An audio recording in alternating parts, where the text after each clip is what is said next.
Alhamdulillah, ya man nazzaha fi kamalihi anil ashbah, wa nashkuruhu ala ni'amin la tu'addu wa la tuhsar. Wa ashhadu an la ilaha illallah wahdahu la sharika lah, wa anna sayyidana Muhammadan abduhu wa rasuluh. Allahumma salli wa sallim wa barik ala sayyidina wa maulana Muhammad alladhi la nabiyya ba'dahu wa la rasula ba'dahu, wa alihi wa ashabihi والتابعين ومن تبعهم بإحسان من يومنا هذا إلى يوم المعاد. أما بعد، فيا عباد الله، اتقوا الله تعالى حق تقاته،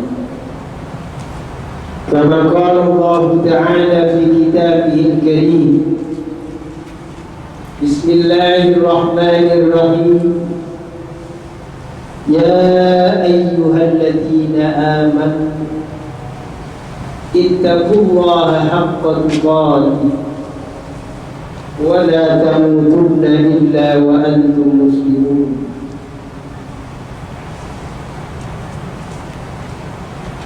Shadaqallahul azim wa shadaqa rasuluhul karim, wa nahnu ala dhalika minasyahidin.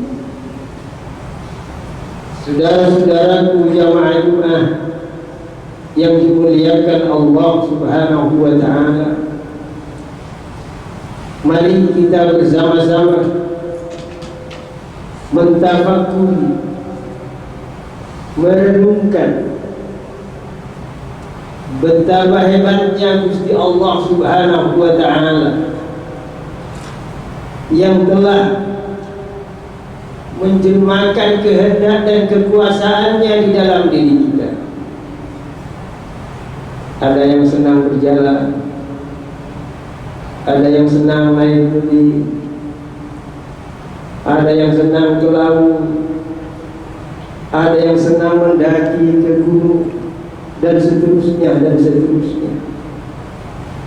Itu adalah bagian dari kehendak Allah yang sangat besar, yang dianugerahkan kehendak itu kepada hamba-hambanya.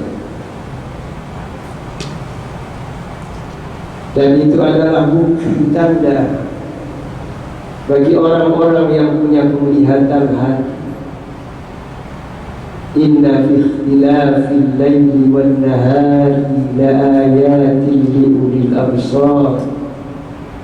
Sesungguhnya perbedaan siang malam ini adalah tanda dari kebesaran kehendak Allah Subhanahu wa ta'ala yang Allah anugerahkan kepada kita semua. Karena itu bersyukurlah kepada Allah Subhanahu wa ta'ala, karena pada detik siang hari ini kita bisa memenuhi panggilan Zat yang Maha Agung Allah Subhanahu wa ta'ala. Dan itu ingatlah sekali lagi, ini merupakan evaluasi kita kepada Allah. Apakah hari ini hati kita, pikiran kita, sikap kita, keyakinan kita lebih baik dari hari yang kemarin? Kalau hari ini itu semua lebih baik dari hari yang kemarin, maka kita insya Allah akan termasuk orang-orang yang beruntung. Saudara-saudaraku yang dimuliakan Allah Subhanahu wa ta'ala, salah satu orang yang beruntung itu adalah Kanjeng Nabi Muhammad sallallahu alaihi wasallam. Dan di bulan inilah Allah memuji kanjeng Nabi Muhammad sallallahu alaihi wasallam sehingga turun ayat Innallaha wa malaikatahu yusalluna 'alan nabi ya ayyuhalladzina amanu sallu 'alaihi wa sallimu taslima. Sesungguhnya Allah dan para malaikat-malaikat Allah Subhanahu wa taala bersolawat kepada kanjeng Nabi Muhammad sallallahu alaihi wasallam. Sehingga wahai orang-orang yang beriman kepada Allah, bersolawatlah kepada kanjeng Nabi, bersalamlah kepada Rasulullah Muhammad sallallahu alaihi wasallam. Disitulah kemudian Al-Imam Asy-Syaikh Muhammad Idris Asy-Syafi'i mengistimbatkan hukum karena ada dalalah sallu alaihi wa sallimu taslima, kalimat yang menunjukkan perintah al-amru bil wujub, setiap perintah itu wajib. Maka setiap orang yang beriman kepada Allah Subhanahu wa taala yang masuk di dalam agama Islam wajib membaca sholawat setiap hari, setiap malam. Dan itu dituangkan oleh Allah Subhanahu wa taala di dalam sebuah kewajiban, salat yang 5 waktu. Salat tanpa sholawat tidak disahkan. Karena itu saudara-saudaraku yang dimuliakan Allah, jangan tinggalkan salat yang 5 waktu. Saudara-saudaraku yang dimuliakan Allah, berangkat kita bersyukur kepada Allah. Mari bersama-sama tingkatkan keimanan kita kepada Allah, tingkatkan keyakinan kita kepada Allah, tingkatkan pengenalan kita tentang kebesaran Allah Subhanahu wa taala. Karena semakin kenal kepada Allah, semakin cinta kepada yang menciptakan, semakin tidak ternilai pahala yang Allah berikan. Al-Imam An-Nawawi Al-Bantani rahmatullah alaih, beliau mengatakan inna a'zama maratibis thawab huwa al-istighraqi bi ma'rifatillahi wa mahabbatihi. Sesungguhnya paling tingginya tingkatan orang yang mendapatkan pahala di sisi Allah Subhanahu wa taala itu semakin dia kenal kepada Allah, semakin dia mencintai Gusti Allah Subhanahu wa taala sebagai zat yang menciptakan, yang menggerakkan setiap saat. Dan inilah nanti akan menjadi bukti di hadapan Allah Subhanahu wa taala bahwa kita ini adalah orang-orang yang masuk di dalam golongan orang-orang yang takut kepada Allah Subhanahu wa taala. Amin Allahumma. Tapi saudara-saudaraku yang dimuliakan Allah, walaupun begitu kita tidak boleh beribadah ini berlebihan. Orang kantor kok sholawatnya 10.000, kapan ngerjain pekerjaan? Orang nyangkul kok dia sholat sepanjang malam, kapan nyangkulnya? Nggak boleh ibadah berlebihan. Karena itu ada sekelompok datang kepada Rasulullah sallallahu alaihi wasallam. Ja'a thalathatu rahtin ila buyuti azwajin Nabi sallallahu alaihi wasallam. Datang 3 kelompok, 3 golongan kepada rumah-rumah istrinya kanjeng Nabi Muhammad sallallahu alaihi wasallam.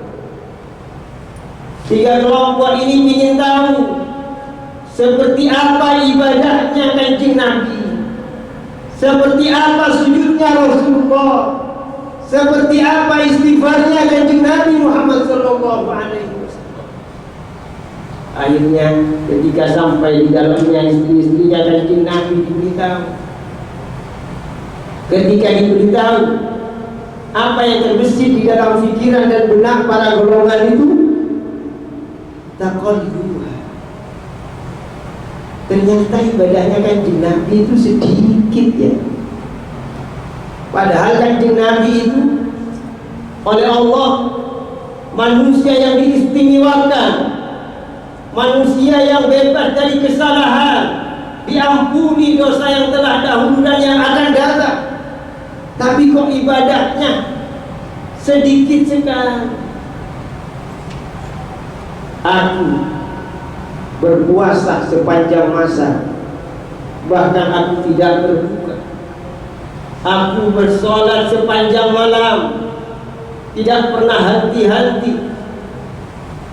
Aku juga tidak pernah datang untuk melihat keelokan perempuan. Aku tinggalkan perempuan dan aku tidak pernah mengawini perempuan. Akhirnya golongan-golongan ini dijumpai oleh Rasulullah Muhammad SAW. Apa yang kamu bicarakan? Begini, begitu, begini, begitu. Tahukah kamu? Ana akhsyakum lillah. Aku orang yang paling takut secara keilmuan kepada Allah. Wa atqakum lillah. Aku orang yang paling takut perasaanku kepada Allah. Tapi aku berpuasa, ya tapi aku juga tidur. Bahkan aku wa atazawwajun nisa. Aku mengawini perempuan-perempuan.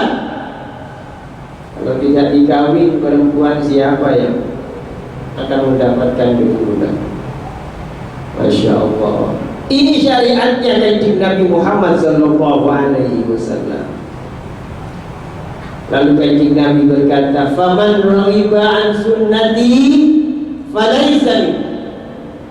Siapa yang tidak suka dengan caraku, ibadahku, sikapku, jejakku, berarti dia bukan golongan. Hadis muttafaqun alaih. Apa yang terbesit yang harus disimak dari pelajaran ini? Allah menginginkan dan Kanjeng Nabi Muhammad SAW semua dimensi kehidupan ini menjadi sarana ibadah kepada Allah. Yang ada di kantor duduk-duduk tapi dia bernilai ibadah kepada Allah. Yang ada di jalanan sambil berdagang, ini menjadi sarana ibadah kepada Allah Subhanahu wa ta'ala. Tak terkecuali yang nongkrong-nongkrong di jalan. Bagaimana nongkrongnya menjadi nilai ibadah menurut Allah Subhanahu wa ta'ala. Inilah yang dikehendaki oleh Allah dan Rasulullah sallallahu alaihi wasallam. Karena itu Gusti Allah Subhanahu wa ta'ala di dalam Al-Qur'an dawuh, "Qaha inna anzalna ilaikal qur'ana litashqa." Wah, itu maknanya Allahu a'lamu bimuradihi. Sesungguhnya aku turunkan Al-Quran atasmu Muhammad bukan untuk membingungkan, untuk membuat kamu melarat, susah, resah, tidak mudah di dalam berbagai hal untuk mendekatkan diri kepada Allah. Tapi Al-Quran datang, semakin dekat dengan Al-Quran, dia semakin tenang, pikirannya semakin fresh. Pikiran yang fresh itu karena hati yang jernih, hati yang bersih. Hati yang bersih itu kalau diisi Quran, diisi daunnya Gusti Allah Subhanahu wa ta'ala, yakin dengan apa yang dikehendaki Allah Subhanahu wa ta'ala. Itulah yang dikehendaki oleh Allah dan Kanjeng Nabi Muhammad sallallahu alaihi wasallam, supaya kita umatnya ini menjadi umat yang beruntung dunia akhirat. Mudah-mudahan kita yang hadir di majelis mulia ini menjadi orang-orang yang dijadikan orang yang bahagia dunia akhirat, beruntung dunia akhirat. Keluarga kita, tetangga kita, bahkan bangsa dan negara kita ini menjadi bangsa yang makmur, yang mendapat ridha Allah Subhanahu wa taala. Ini yang bisa saya sampaikan. Mudah-mudahan sebelum ini bermanfaat.